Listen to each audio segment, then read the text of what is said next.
বর্তমানে আসুন, তারেক রহমান আপনাদেরকে কিছুই দিতে পারবে না। যদি দিতে হয় তাহলে মসজিদের মিনারের পাশে একটা ঝুলন্তরের বিরুদ্ধে কথা বলতে হবে।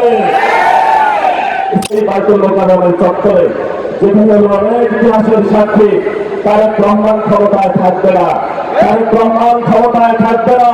পতন শুরু হয়ে গিয়েছে, পিস্তল কাজ করবে। আমরাও বলি 14 কেসে বুকে হাত গুলি চালান, সমস্যা নাই, তবে আমাদেরকে কোনো টাকা দিয়ে কিনতে পারবেন না, কোনো নেগোসিয়েশন হবে না, একটু হবে না।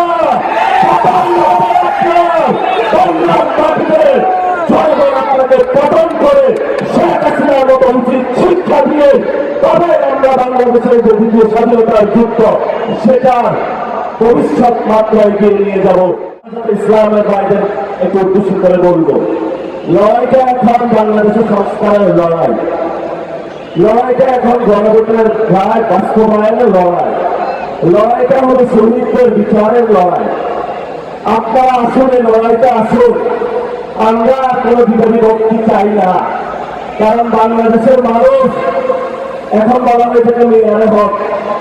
আমি তো মানে সাহাবা কেন সত্যের বাদ কাছে এই যে ছোটখাটো বিষয় নিয়ে আপনারা প্রত্যেকটা মসজিদে বক্তব্য দিচ্ছেন, মানুষের মধ্যে একটা ভুল ধারণা সৃষ্টি করছেন, এইটা করা উচিত না। আমি বলবো আসুন, ঐক্যবদ্ধভাবে আসুন। তারেক রহমান আপনাদেরকে কিছুই দিতে পারবে না।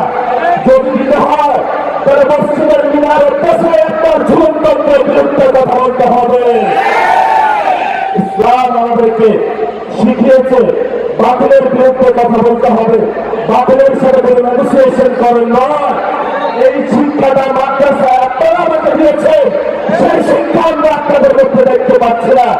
এই জন্য আপনাদের একজন সন্তান হিসেবে আপনাদের কাছে অনুরোধ করবো, আমি হয়তো বেশি দূর বাংলাদেশে পড়াশোনা করতে পারি না, আসুন ঐক্যবদ্ধ হই।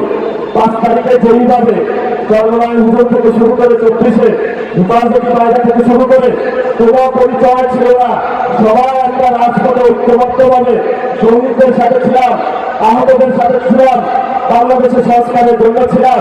সেই জায়গায় 2 বছরের পরে আজকে আপনাদের কাছে আহ্বান রাখলাম, আপনারা আশা করি আসবেন। জাতি এই সংকট মুহূর্তে কয়েকজন এই কারণে আপনারা বিভ্রান্ত হবেন না। তারেক রহমান বাংলাদেশে ভালো কিছু দিতে পারবে না। তারেক রহমানের যখন পতন হবে তখন আইসা মায়ের কান্না করে লাভ হবে না, তখন একটু পিছিয়ে পড়ে যাবে। ইতিহাসের সঠিক সিদ্ধান্ত নিতে হবে। তারেক রহমানের সাথে ভবিষ্যৎ বাংলাদেশের জনগণের দ্বিতীয় প্রতিষ্ঠাতে বার্ষিকী আজকে সেই ডাক দিয়ে আপনাদেরকে বলে গেলাম, এই বাইতুল মোকাররমের চত্বরে যেখানে অনেক ইতিহাসের সাক্ষী, তারেক রহমান ক্ষমতায় থাকবে না, তারেক রহমান ক্ষমতায় থাকবে না। পতন শুরু হয়ে গিয়েছে, তারেক রহমানেরও পিস্তল কাজ করবে। আমরাও বলি 14 কেসে বুকে হাত গুলি চালান, সমস্যা নাই, তবে আমাদেরকে কোনো টাকা দিয়ে কিনতে পারবেন না, কোনো নেগোসিয়েশন হবে না, একটু হবে না।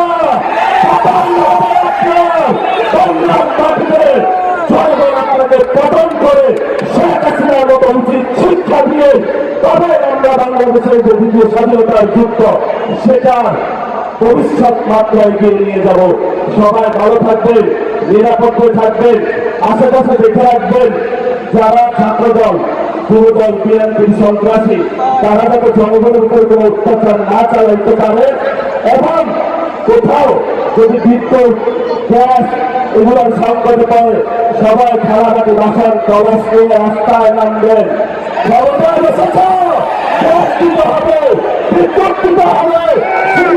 চলবে না, কোনো পণ্যের দাম বাড়ানো যাবে না।